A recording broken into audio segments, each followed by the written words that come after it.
kapatid, ha.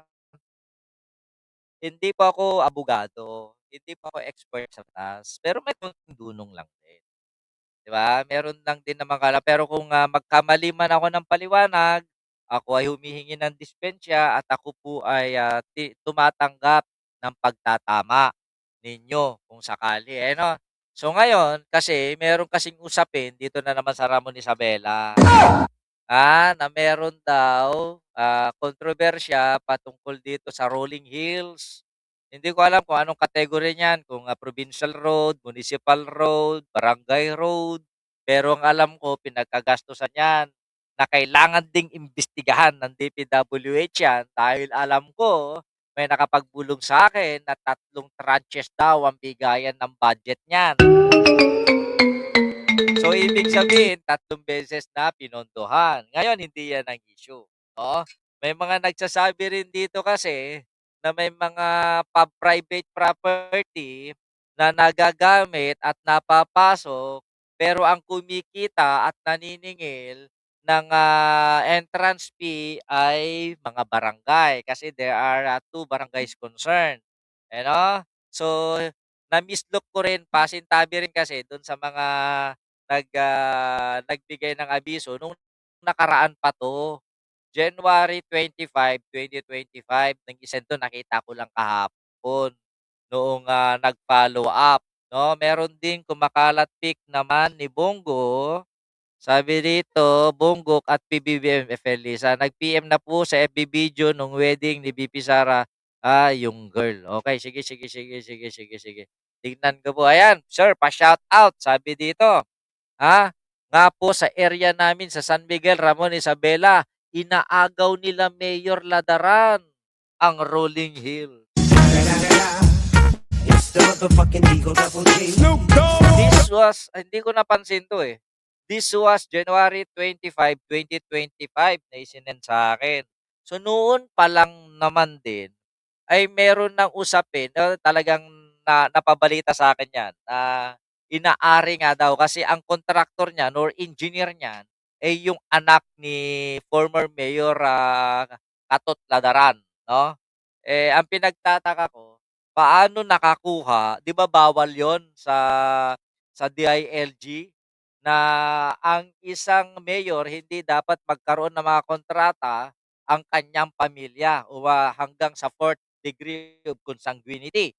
Pero nagtataka ako rito dahil lantaran naman na ipinagmamalaki nung anak, ewan ko kung engineer yun or architect na anak ni Katot, na sa kanya nga na-reward o sa kanila na-reward yung na-award yung kontrata ng Rolling Hills na yan. Ngayon, It's the motherfucking Eagle Double G. Snoop Dogg! sabi dito, taga dyan pa naman yung mga kamag-anak. Sabi no, kamag-anak ko sa San Miguel. Oh, sabi dito ni Aladdin Santos. O, shout out mo na. O ngayon, pero ito yung question. Ito yung tanong.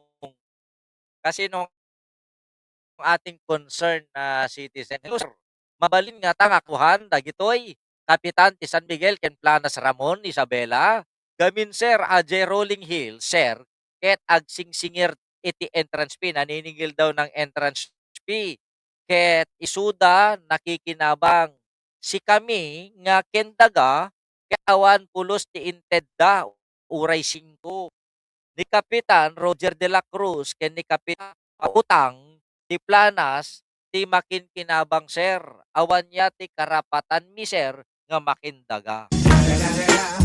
It's the motherfucking Eagle Double G. Snoop Dogg! So tinatanong nung, nag-send sa atin ng, message na inaari niya yung, lupa, siguro private property pero hindi yung ano, hindi yung kalsada. Okay, ano nga ba ang, karapatan ng bawat isa? Yung kalsada, kung nadaanan yung property mo ng ginawang kalsada, ang tinatawag doon ay eminent domain kung saan merong, authority ang gobyerno para bilhin ang, pribadong pag-aari ninuman para magamit sa pampublikong, paggagamitan for public use, ano. Pero hindi nangangahulugan na merong karapatan ng gobyerno ay kukunin niya itong libre. Kailangan niya pa rin bayaran ang, nagmamay-ari ng pribadong, lugar, lote na kinuha ng gobyerno para magamit sa pampubliko ng na yan na tinatawag nating market value. Una ko na yun. Okey, pangalawa, gawa na sa ang kanila hindi nasakop ng public yung kung na may pagnanais na paggagamitan ang pampublikong, ang pampribadong, ari-arian na yan, ay kailangan ipagpaalam pa rin ng maayos sa mga nagmay-ari dahil sa mga nagmamari na nasabing lote. Ngayon, kung sakali magkaroon entrance fee, itatanong natin dumaya ang proseso. Kung mabarangay ang nag-isip ng mga entrance fee na yan, dapat yan armado o di naman kaya 'pag nagkaroon na ng kanya-kanyang ordinansa, nagkakaroon ng, memorandum of agreement ang dalawang, barangay na 'yan para ipaalam na sila ay nag-usap, nagkasundo na puwede silang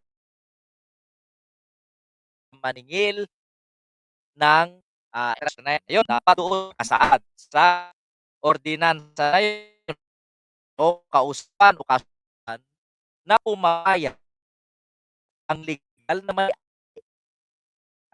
doon sa ng barangay ng, NSP sa mga nasabing lugar. Yun, kung walang ordinansa, ngayon kung nagkaroon ng ordinansa, Ben Rosario around Germany. Ngayon kung nagkaroon ng ordinansa, nagkaroon ng pag-usap, yan ang ng bayan. It's the motherfucking Eagle Double G. Snoop Dogg. At kung sakaling kumikita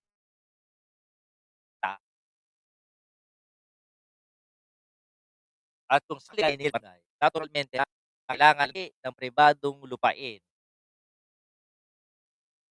para sa danyong pamilya ng arian. Maliban kung ni ng may-ari yung nasabing news. Kung sakaling pumayag siya ng barangay na sinabi ng may-ari, pero natin tatanungin dito, doon sa meron ba yang black and white, galing yan sa barangay at balo ng bayan at kung saan naningil ang barangay, sabihin pa natin may resibo yan o logbook, no? Without barangay ordinance na approval lang sa bayan, yung arigulugan sa LG dahil yan ay isang forma. Yun ang aking kaibigan. It's the motherfucking Eagle. Snoop Dogg. Ay, so yun na si concerned citizen na nagtanong mas maganda ay, magkonsulta po kayo sa mga abogado at habol niyo rito. Ano, lalong-lalo na number one, kung ginamit for public use kaya yan, naturalmente lamang na magbigay respeto ang gobyerno, ang lahat barangay alam ang pagkakamalan ninyo. Kung hindi kayo, nirespeto, hindi kayo nabigyan ng abiso, ay yan is isang malaking, kabastusan.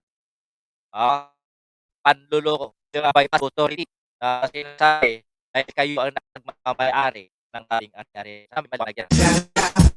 It's the motherfucking Eagle. Okey lang na naningil at ano, legal ba? Legal ba yung paniningil? Magiging legal lamang yan kung merong, black and white na ipapagkasunduan, ang nagrereklamo nagpapakilala pa rin lupa. So, habang may nagrereklamo, kailangan natin na o ayan sinagot ko ulit yung